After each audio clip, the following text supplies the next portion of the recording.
Mesdames, Messieurs, soyez les bienvenus dans ce webinaire proposé par Mercedes-Benz. Une information très importante en cette fin d'année 2020, la présentation d'une gamme complète de Evans, des vans purement électriques, 100% électriques, une énergie propre qui est mise à la disposition de tous les utilisateurs. Alors, nous allons aborder dans un instant, bien sûr, l'aspect pratique, l'aspect fonctionnel, mais également l'aspect fiscal. Sur ce plateau, pour vous apporter ces informations précieuses, Patrice Veurians, le Fleet Manager Vans de Mercedes Car Avenue à Liège.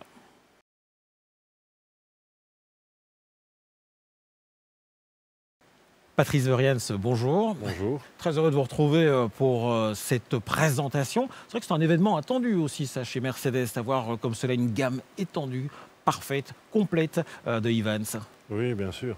C'est un gros événement chez Mercedes que d'avoir des Evans dans sa gamme maintenant. C'est une belle nouveauté aussi. Allez, on est parti pour un explicatif très complet, sachant bien sûr que chez Mercedes et chez Car Avenue, il y a une réflexion très très large concernant l'avenir, le véhicule propre, et on se projette jusqu'en 2039. Expliquez-nous un petit peu la méthode de réflexion. Oui, en fait, la vision de Mercedes, c'est de pouvoir en 2039 pouvoir proposer des flottes neutres à zéro émission de CO.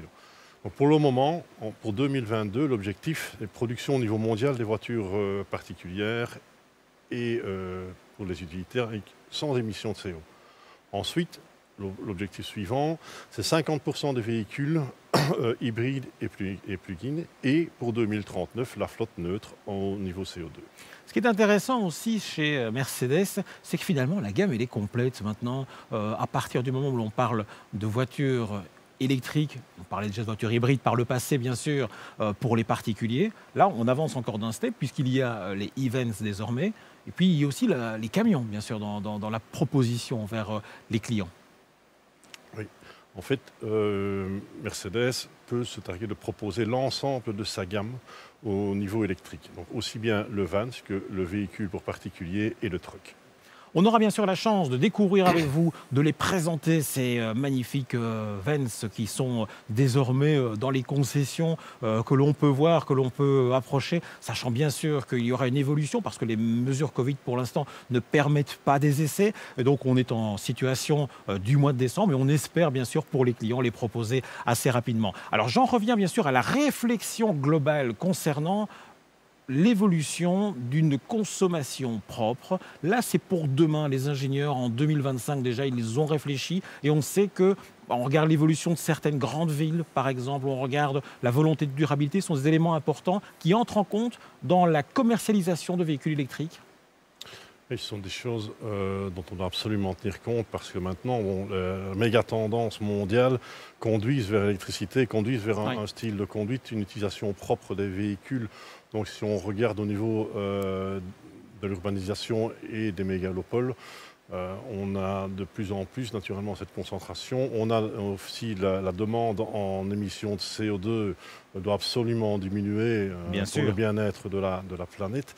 Et surtout, les gens s'inscrivent dans une volonté de durabilité. Donc, de durabilité, de fiabilité, et il faut que cette évolution puisse tenir dans le temps, naturellement. Autant d'éléments. La conduite électrique. Exactement, autant d'éléments qui poussent à la conduite électrique, on le comprend. Tiens, cette réflexion aussi, ça c'est par rapport à la production, lorsque l'on parle de moyens pour circuler, donc pour faire fonctionner les voitures, je vais être plus précis, l'essence, le diesel, on parle de l'électricité aussi. Est-ce que l'on peut avoir un petit comparatif de votre part concernant ce que consomment en termes de CO ces productions? En fait, c'est surtout le fait qu'actuellement, si on prend un rapport au niveau d'énergie, si on prend un véhicule à essence qui fait à peu près 5 litres de consommation, on va être à 137 grammes au kilomètre de production d'émissions de CO2, production comprise. Et la tendance, enfin, l'objectif est clairement d'arriver à 4 grammes kilomètre, avec l'utilisation d'énergie solaire et de tout ce qui est énergie verte. Et c'est ça qui va nous aider à tendre vers ce magnifique 4 grammes kilomètre. Alors, le marché, il est en perpétuelle évolution, on le sait. Vous avez jeté aussi un regard, là on va être assez large, hein, sur 10 années maintenant d'utilisation, soit d'hybrides, voire de véhicules électriques. Quel est le comportement du consommateur pour les voitures, les particuliers dans un premier temps? On parlera des utilitaires après. Si on prend le marché des véhicules plug-in et les foules électriques, on regarde que la tendance sur sur les 10 dernières années, il y a eu naturellement d'abord l'évolution des véhicules plug-in. Et puis sont arrivés les véhicules full électriques. Et là, si on regarde sur les 4 dernières années, on voit clairement la stagnation des véhicules plug-in et la forte progression des véhicules full électriques. Alors, Monsieur Vuriens, peut-on dresser un parallèle entre ce que l'on vient de voir pour les particuliers en termes de constats sur les 10 dernières années avec le monde là, de l'utilitaire que vous connaissez très bien?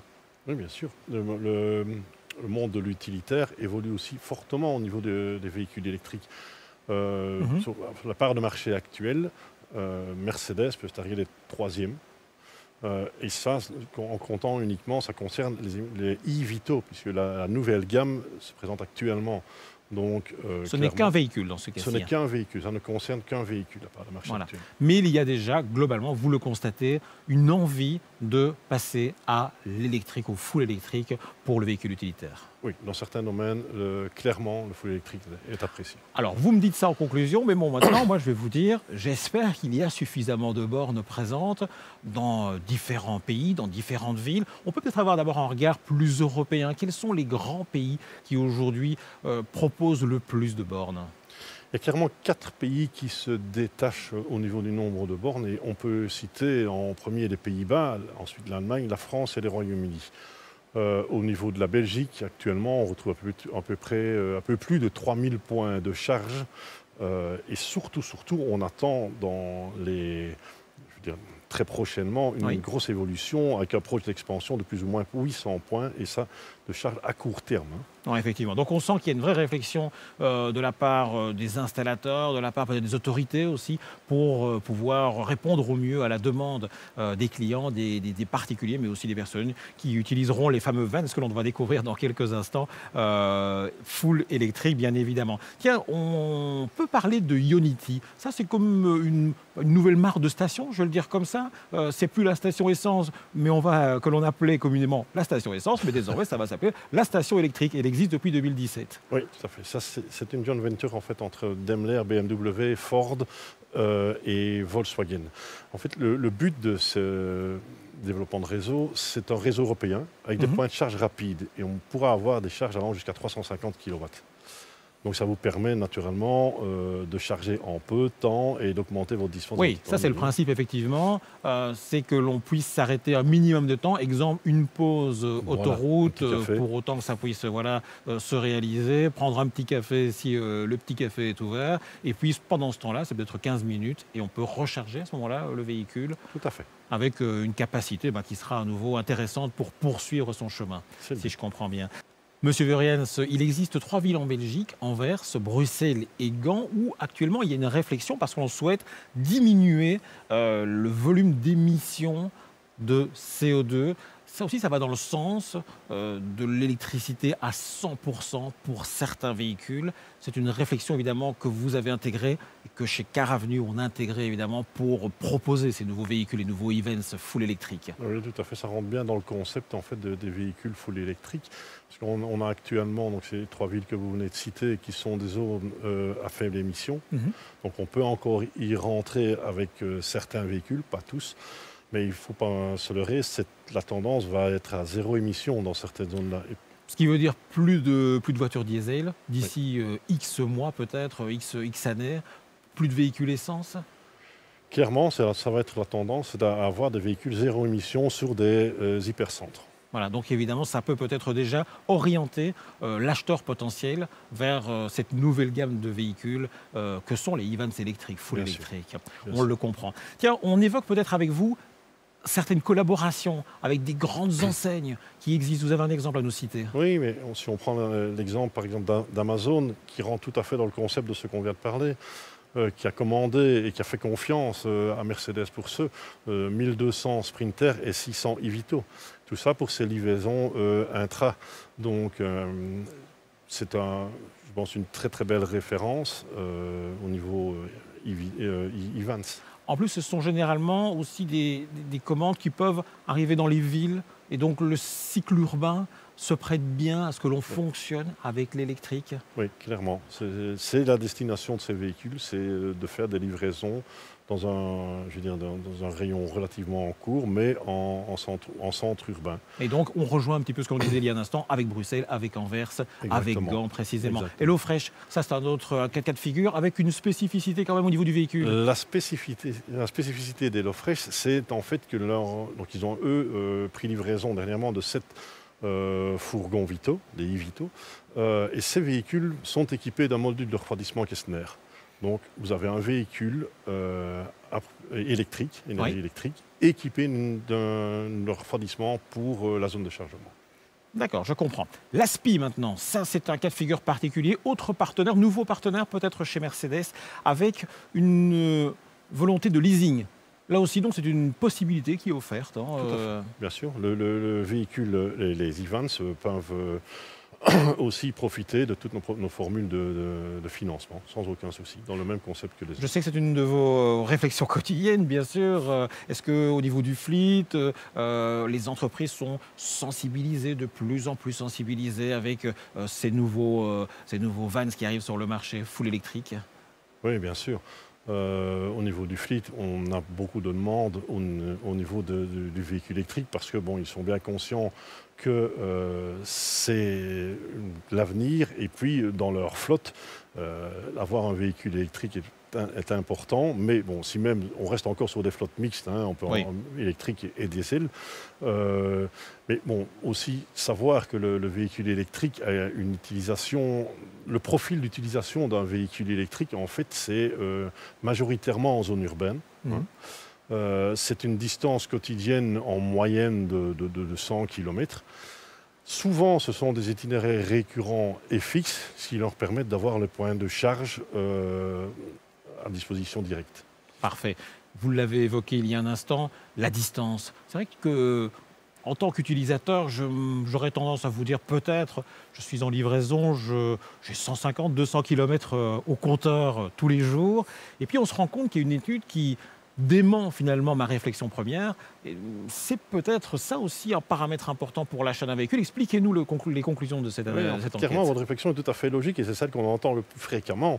C'est moi, je fais plus de 100 km. Eh bien, non. 75% en fait, des utilitaires enregistrent un kilométrage quotidien ou égal à 100 km. Ça, c'est une moyenne qui est prise sur 3 jours. D'accord. Et donc ça veut dire que là, à ce moment-là, on est dans le bon. Tout à fait. Et que les capacités de charge, on le verra en détail aussi dans un instant pour les véhicules proposés, la capacité de l'autonomie plutôt, et la capacité de charge permettront d'aller bien au-delà. Le résumé maintenant donc, de cette première partie de présentation de ce webinaire, si vous voulez bien, Monsieur Verriens, par rapport à ce marché qui donc se prête à l'électrique. Le marché se prête à l'électrique et Mercedes est prêt pour l'électrique. Donc en fait, on a les utilitaires électriques qui font leur apparition de plus en plus dans de plus en plus de secteurs divers. Les mentalités changent naturellement. Les gens veulent utiliser des produits à tendance verte, aller vers une conduite verte. Les utilitaires électriques parcourent maintenant plus de 100 km, ce qui en fait est la moyenne comme on vient de parler. Exact. Donc on a réellement une réserve d'autonomie. Les utilitaires électriques sont avantageux en termes de TCO, achat, utilisation, valeur résiduelle. On dispose au niveau de Mercedes-Benz Car Avenue d'offres solides vis-à-vis des entreprises. Voilà, un résumé complet. On comprend désormais le marché, l'intérêt du marché, la volonté de la camionnette propre. Et donc, on peut juste schématiser, si vous le voulez bien, parce qu'il y a une gamme très complète, avec déjà des profils bien déterminés. On les rappelle, ces profils, ils concernent de nombreuses professions.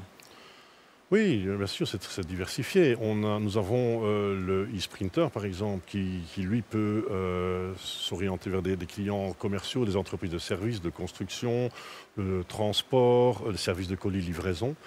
On a le e-Vito, qui va à peu près dans la même gamme, ou sinon aux clients commerciaux dans différentes branches d'industrie.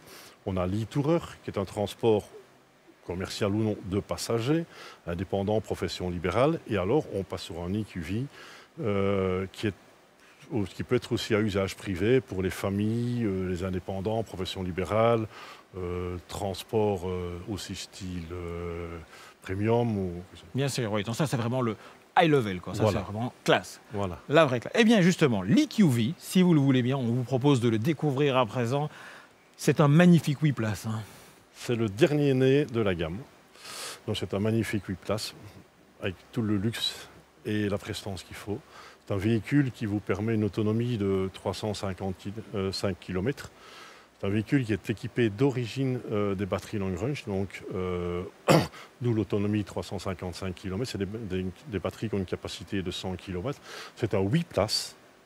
Et on peut y mettre une charge rapide de 110 km. Et c'est un véhicule aussi qui permet certaines options du style Airmatic bientôt. Donc on peut avoir également, on peut l'équiper d'un MBUX, c'est-à-dire un module spécifique. Idéal en tout cas, par exemple, je prends le cas dans votre région liégeoise, pour partir d'Eupen, de la concession d'Eupen et pour rejoindre l'aéroport de Liège. Voilà, c'est très, très évident pour des personnes, des VIP, hein, qui viendraient en visite dans vos concessions. Ben, c'est idéal, voilà, l'aller-retour et 350 km, on est parfaitement dedans. Ce qu'on appelle le service limousine. Voilà, c'est le service limousine. Voilà, on y vient, vous êtes dans le bon, M. Berians. Vous vouliez le placer, vous l'avez placé, gagné. Bravo. Alors maintenant, aussi un regard extérieur peut-être, parce que vous avez évoqué les qualités du véhicule, qualité visuelle aussi, le design, bien sûr. Hein. Oui, clairement. C'est un véhicule qui a un chouette design. Donc on a un calandre noir avec des éléments chromés. C'est un véhicule, voilà, pour une question de facilité dans la trappe de charge dans le pare-choc avant. Donc c'est un véhicule bien pensé avec les rétroviseurs et spoiler noir brillant. Ça c'est une option, mais qu'on pourra avoir après sur un pack. On a les sièges conducteurs et passagers chauffants. C'est un véhicule qui est équipé d'un régulateur de vitesse. Donc c'est très complet finalement comme véhicule. Le design, le confort intérieur, on l'a évoqué. C'est finalement l'EQV, donc on sera très heureux de le voir sur la route et certainement qu'il attirera les regards et vous aurez certainement des questions aussi par rapport à ce véhicule en concession chez Car Avenue. Alors un petit comparatif peut-être si vous le voulez bien, la classe V et l'EQV. En fait, l'EQV, c'est une classe V en full électrique. Au niveau des différences, la calandre avant est un peu différente, le phare est un peu différent, mais le véhicule en lui-même est très similaire. Vous me parliez il y a un instant voilà, d'un pack, hein, parce que ça fait partie évidemment d'un pack design extérieur, je pense. Oui, il y a un chouette pack qu'on appelle l'extérieur design, qui est un pack qui vous permet d'avoir des seuils de port, des rétroviseurs extérieurs en noir obsidien, donc ça finit bien le véhicule, des feux noirs en LED, des jantes en alliage 17 à 5 branches, bon, toutes options qui finissent le véhicule, quoi. Alors, il y a des évolutions apportées à certains véhicules déjà chez Mercedes. On parle notamment de l'Evito Tourer qui peut fonctionner peut-être en utilitaire. Oui, bien sûr, on peut le faire en utilitaire, aussi bien l'Evito que l'EQV. Hein. D'accord. Donc, on peut l'avoir en utilitaire 5 places. Donc, avantage fiscal naturellement, déductibilité à 100% au niveau de la TVA. Et donc c'est très important de comprendre que ces options seront proposées et bien expliquées en concession lors de votre visite. On vient à présent sur un autre chapitre, l'Evito, si vous le voulez bien. Alors là aussi, ça c'est le modèle Vito, on le connaît depuis pas mal d'années. La version full électrique désormais. Ouais, il y a quand même là du plus, mais peut-être aussi d'abord les regards sur l'autonomie, sur la charge, vitesse de charge par exemple. Donc au niveau autonomie, on est à 137 km d'autonomie. Mais très important, on dispose d'une charge utile de 1016 kg avec 6,6 m3 sur la version L3 au niveau volume de chargement. Au niveau vitesse, au niveau capacité par exemple des batteries, c'est des batteries de 41 kW. D'accord. C'est une clientèle professionnelle qui est habituée à fonctionner avec ce type de véhicule. Parce qu'il est bas, il rentre facilement dans les garages.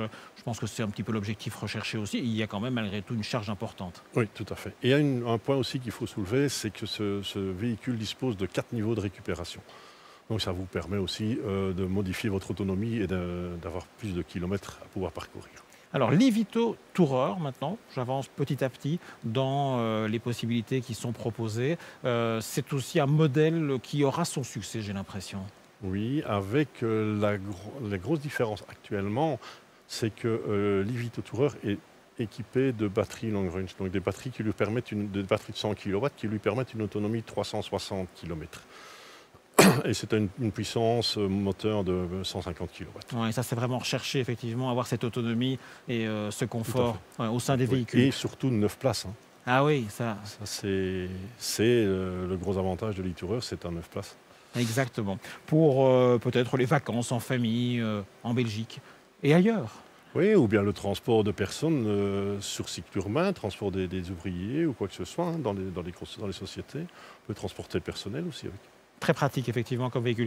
On a évoqué les autonomies, la volonté d'être complet au niveau des facilités de recharge. On y viendra encore dans quelques instants avec des applications. Mais avant toute chose, je voudrais quand même qu'on parle aussi de la sécurité, parce que c'est le cheval de bataille chez Mercedes, être sur la route avec un véhicule qui vous garantit une sécurité optimale. Oui, chez Mercedes, la sécurité, c'est primordial, naturellement. Hein. Et nous pouvons offrir plusieurs systèmes d'aide à la conduite. Je prends le cas ici d'un Attention Assist. On peut avoir un système de phare intelligent, un Intelligent Light System. On peut maintenant, ça c'est nouveau, disposer d'un distronic. C'est quoi un distronic? Un distronic, c'est en fait un régulateur de vitesse actif, tout simplement. On peut avoir un Active Brake Assist, une caméra de recul. Ça, ce sont des nouveaux éléments. Les rétroviseurs, un rétroviseur numérique. Et on se fera un plaisir de vous expliquer tout ça chez Caravelle. Oui, j'imagine, parce que les options sont multiples et ces véhicules deviennent de plus en plus complexes. Hein. Voilà. On peut personnaliser au maximum. Exactement. D'autant que c'est vrai qu'on se rapproche, pour ceux qui ont déjà comme particulier un véhicule Mercedes nouvelle génération, pas mal d'options peuvent se retrouver dans ces camionnettes hein, pour finalement le plaisir de leurs utilisateurs. Ça n'a plus de camionnettes que le nom. Hein. Exactement, oui, c'est peut-être un petit peu Peugeot, désolé franchement. Vous m'en excuserez, monsieur Vuriens. L'e-Sprinter à présent, ça c'est je dirais la grosse camionnette, alors là c'est un 11 mètres cubes. Ouais. Le e-Sprinter, enfin le Sprinter en lui-même, c'est le modèle le plus vendu dans les ventes Mercedes. Et c'est aussi l'historique, c'est le quart de siècle pour lui, on peut le fêter, clairement, certainement. Oui, tout à fait. Donc au niveau du Sprinter, là c'est vrai, on va sur du 11 mètres cubes. Ce sont pour les connaisseurs, je veux dire, pour les gens qui sont un peu initiés, c'est ce qu'on appelle du L2H2. Et c'est des véhicules qui ont actuellement 137 km d'autonomie, une charge de 1045 kg. C'est un poids total de 3,5 tonnes. Donc, et on a également les 4 niveaux de récupération au niveau du système mode de conduite. Ouais, vous me disiez c'est le plus vendu. C'est vraiment le van le plus séduisant ou le plus Mais c'est-à-dire qu'en fait, plus multifonction. C'est celui qui se décline dans le plus de possibilités. Ah. Le Sprinter, hein, je parle. Bien sûr, tout à fait. Parfait. Nous avons maintenant, bien sûr, l'e-Sprinter avec sa coque, avec ses plus, avec ses évolutions peut-être aussi, en termes d'accessibilité, de hauteur peut-être. Oui, en fait, le Sprinter, il reprend les caractéristiques du Sprinter traction avant. C'est-à-dire que le seuil de chargement arrière est plus bas. Donc les portes arrière permettent d'avoir un seuil bas. On a un toit surélevé, comme le modèle H2. Comme je l'ai dit précédemment, c'est une longueur L2. Donc c'est en fait le modèle le plus vendu. Et c'est un véhicule, les batteries sont mises sous le plancher, comme le e-Vito, ce qui nous permet de ne pas empiétrer sur la surface de charge. Oui, c'est vrai. On le voit effectivement à ce niveau. Ça veut dire que si on avait prévu de transporter des objets cubiques, des meubles, avec un respect de réflexion sur le volume, on sera bon, ça rentrera, les batteries ne vont pas gêner. Non, clairement, ça reste des utilitaires, donc le volume de chargement est extrêmement important.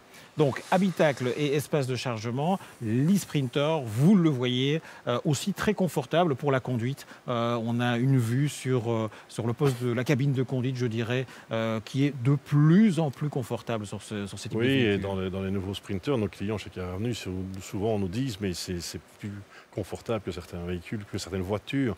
Notamment, on peut en plus greffer quelques petites options dessus, style caméra, de recul.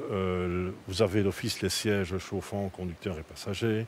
les palettes au volant qui sont aussi d'origine. Donc c'est un véhicule qui est très agréablement équipé. Et ce qui est sympa, c'est la caméra de recul. Parce que c'est un très long véhicule, on n'a pas toujours la visibilité optimale à l'arrière. En réflexion sur le rétroviseur? En fait, cette caméra est intégrée au rétroviseur. Carrément intégrée au rétroviseur. Clairement. Génial, vraiment. Belles évolutions donc pour ces véhicules. On parle maintenant de la fiscalité. Vous restez bien sûr avec nous, Monsieur Vurians. On se retrouve dans un instant pour poursuivre votre exposé. Mais c'est bien sûr Monsieur Peter Aignan qui, lui, vous explique actuellement toutes les spécificités à retenir, à comprendre sur le volet fiscal quant à ces véhicules Evans. Faire un peu le recap, ce que ça signifie entre les voitures électriques et les voitures traditionnelles diesel ou essence. On doit bien distinguer la différence entre une voiture utilitaire d'un côté et une voiture passenger car, une voiture privée de l'autre côté. Commençons avec l'utilitaire. On voit au niveau de la récupération TVA, il n'y a aucune différence. 100%, que ce soit diesel ou essence, et 85% dès le moment qu'il y a un usage privé de ce véhicule, en réalité pour les doubles cabines. Déductibilité fiscale, peu importe que ce soit utilisé privé ou pas, déductibilité fiscale pour un utilitaire à 100%. L'avantage en nature, l'ATN pour le véhicule ne s'applique que au moment où le véhicule est aussi utilisé pour des raisons privées. Et dans ce cas-là, on voit que le montant appliqué pour une voiture électrique est nettement moins, vu le fait qu'il n'y a pas d'émissions CO2. On va tout de suite faire un calcul en réel pour voir ce que c'est vraiment l'impact financier et ce que ça représente au niveau financier dans ce cas de figure. Deuxième brique, pour les voitures privées, on voit quand même qu'il y a une très grande différence.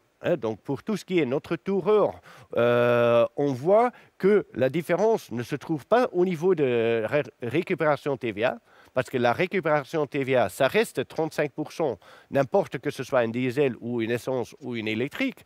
Par contre, la déductibilité fiscale, là, il y a le grand écart, 50 ou même dans certains cas 40% de déductibilité fiscale pour le diesel essence, 100% pour notre électrique. Et pour l'usage privé, l'ATN, qui est vraiment minimal pour la voiture électrique, ainsi que l'émission CO2. Donc ça, c'est l'aperçu global et les règles qui s'appliquent. Vous voilà à présent informé quant aux astuces, quant aux réflexions sur les volets fiscaux en Belgique pour les Evans. Des informations donc très précieuses qui nous ont été confiées par Peter Aignan. Monsieur Vurians, nous poursuivons à présent. Comment le client, dans le cadre du service après-vente, désormais pour ces vans, est-il accueilli chez Mercedes? J'imagine qu'il y avait déjà une belle réflexion par le passé, mais désormais, à partir du moment où on parle de batterie, de garantie, que proposez-vous de différent au cours de cette nouvelle campagne qui donc accompagne cette gamme? En fait, Mercedes Caravenu propose, on propose un système de garantie, mais aussi il faut savoir que quand vous achetez un Evans, vous avez dans votre prix d'achat donc gratuitement un service de maintenance, et ce durant 4 ans. Donc les entretiens sont compris et sont gratuits pendant 4 ans. C'est important ça. Oui, tout à fait. On a un certificat aussi concernant la batterie. Donc ça, c'est un certificat en fait, qui couvre tous les coûts et défaillances éventuelles de la batterie pendant 8 ans et 160 000 km, et pour le e-Vito, c'est 6 ans. Parfait. On peut aussi proposer des packs de service, donc qui sont des packs de service style un e-maintenance, un e-warranty ou un e-complete. Pour exemple, l'e-complete, c'est celui qu'on vend le plus, mais qui aussi vous fait la vie tranquille, comme on dit. Donc ça veut dire que là-dedans sont compris les usures et réparations, remplacement des pièces d'usure. D'accord. La maintenance, on nous demande une maintenance d'entretien régulier, mais ça, puisque c'est compris dans le contrat, il n'y a aucun souci, vous le faites. C'est une extension de garantie. Donc vous avez la même garantie d'usine sur presque l'ensemble des composants, qui est garantie jusqu'à la fin du terme de votre contrat, jusqu'au terme de votre contrat. Et alors, vous disposez aussi de Mercedes-Benz Mobility Van. Donc vous avez une assistance 24/24. Oui, très très intéressant en tout cas d'obtenir tous ces détails effectivement chez vous à l'occasion d'une visite au garage. On le reprécise dès que les conditions le permettront, mais en tout cas par téléphone, par mail, on peut obtenir un maximum d'informations chez Car Avenue sur ces vannes. C'est vrai que c'est important. Alors, les points actuellement auxquels on doit faire attention. Moi, j'ai envie de prendre un véhicule chez vous, je vais aller jusqu'à Eupen, voire Verviers même. Je me dis, bon, ok, mais je ne suis pas encore totalement convaincu. Je ne sais pas comment je vais pouvoir réussir à charger mon véhicule constamment. Est-ce que c'est uniquement sur le lieu de travail ou alors vous avez d'autres solutions à me proposer? Il y a surtout quatre points d'attention essentiels. Naturellement, le lieu de travail, le domicile, mais vous allez aussi retrouver des points de recherche sur la voie publique. Et de plus en plus, le développement des réseaux à recharge rapide. Voilà. Ça, c'est vraiment les 4 points primordiaux. Bon, là, vous m'avez pratiquement convaincu. Alors, je sais qu'il y a en complément une proposition complémentaire. Lorsque l'on a acquis un véhicule au garage, on a acheté un véhicule, le vendeur vous dit, vous savez qu'il y a aussi EVBox. Et EVBox, c'est quoi exactement? EVBox, en fait, c'est une station de recharge qu'on peut vous proposer en partenariat avec Engie. Avec notamment cette EVBox, vous avez un site internet qui vous permet de, par exemple, si vous chargez l'application EVBox, vous pourrez trouver et vérifier la disponibilité et les tarifs de toutes les stations de recharge qui sont à proximité. Ça couvre 98% du Benelux actuellement et vous savez que c'est en pleine expansion. Donc, ça a un coût de 3,75 € par mois hors TVA et vous recevez une facture avec tous vos chargements, tout simplement. Alors ça, c'est bien sûr pour la personne qui a acheté son véhicule, qui part avec son véhicule. Il y a donc ce réseau qui est disponible puisqu'elle va essayer d'être toujours au plus précis avec les différentes stations existantes. Maintenant, je prends le cas de figure d'une personne qui n'a pas encore acheté son véhicule, qui hésite, qui se dit j'y vais pas. Lorsque j'ai vu l'exposé de M. Verjans, j'ai vraiment envie de l'acheter. Mais par contre, je ne sais pas si je suis dans le profil d'un utilisateur aujourd'hui pour une voiture ou pour ici un Vans 100% électrique. Est-ce qu'il existe des applications qui pourraient m'aiguiller? Oui, en fait, on peut vous aider. Il y a deux applications spécifiques qui s'appellent EQ Ready of eVans Ready. Et téléchargez ça sur Internet, très clairement. Ça va vous poser quelques petites questions, géolocalisation. Et suivant vos déplacements, ça vous dira, oui, ok, vous êtes ready pour une utilisation électrique. Donc c'est vraiment une sorte de résumé de mes déplacements, avec la possibilité après de tirer des conclusions. Résumé, analyse des déplacements, utilisation. Effectivement. Ouais. Eh bien écoutez, ce sont des applications que l'on peut trouver très facilement, que l'on peut télécharger aujourd'hui très facilement, avant même de se rendre, bien sûr, chez Mercedes Car Avenue, par exemple. Alors, vos conclusions maintenant par rapport, bien sûr, à Van Pro Advance. Donc, ça, c'est le concept global qui est proposé finalement en concession. C'est la spécialité, l'e-van, avec des membres du personnel qui sont totalement dédiés à ce type de produit. Oui. En fait, chez Mercedes Car Avenue, nous avons une cellule spécifique et un département aussi bien atelier utilitaire. Donc on peut se targuer d'avoir un énorme atelier utilitaire prêt à vous servir. Donc c'est une concession agréée naturellement. On a des vendeurs spécifiques pour les départements utilitaires. Lorsque la situation a évolué, situation Covid, on pourra vous proposer aussi des essais. On a des heures d'ouverture adaptées et étendues avec ouverture de nos ateliers le samedi. Nous avons aussi des véhicules de remplacement appropriés, donc de différents volumes. On a des professionnels prêts à vous renseigner sur tout ce qui est service de financement, leasing, renting, aussi bien au niveau des assurances. Et donc, on peut vous offrir énormément de facilités dans le domaine du Vans, et notamment dans le domaine digital. Parfait. Écoutez, c'est un service complet que vous proposez. On a eu l'occasion de comprendre le marché global du véhicule propre. On a eu l'occasion de comprendre surtout ce que Mercedes vous propose avec cette nouvelle gamme d'e-Vans. Et on a eu la chance de vous avoir sur ce plateau pour ces explicatifs pour les concessions de Mercedes Car Avenue. Merci beaucoup, Monsieur Verjans, pour votre venue. Merci. Bonne vente. On sera très heureux de vous accueillir tous dans nos concessions Mercedes Car Avenue.